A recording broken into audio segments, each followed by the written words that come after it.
In this video, I'll show you how you can improve latency and fix ping issues in Overwatch 2.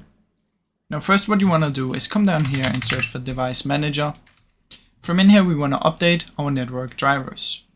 So find the network adapters right here. Right click on your network and update driver. You can update all of them if you're not sure which one is your network, just to be sure. After that you want to look if you have a new Windows update. Sometimes this can cause issues, so just take the latest one. Once you've done that, what you want to do is search for game mode. Open up the game mode settings. Make sure you have game mode on, game bar turned off, and come into Task Manager.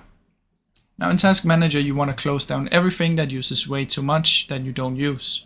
So you could close down this, even Spotify and these. Now, if you close those down, it's gonna make it much better. So just close down everything that you don't need that uses way too much. Now after that, what you can do is we can go to Firewall, allow an app.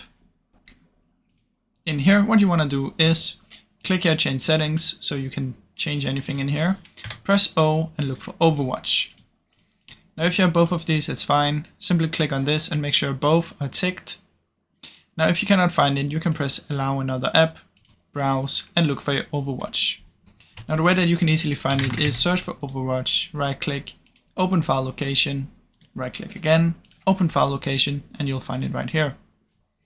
Now once you add it, check that both are ticked, like this, and press OK. Now once you've done that, you can come down here and search for power plan. In here, go to power options, and make sure you choose high performance. After that, what you can do is open up CMD ipconfig /flush DNS and press enter. Now once you've done that, click here on your internet, open network and internet settings, change adapter options, right click disable and right click enable. After that, head over to battle.net, click on regions and make sure you're on the correct region closest to you. Now once you've done that, go to reset network reset right here.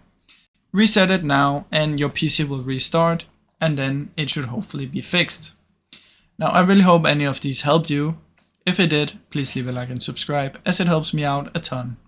Thank you so much for watching.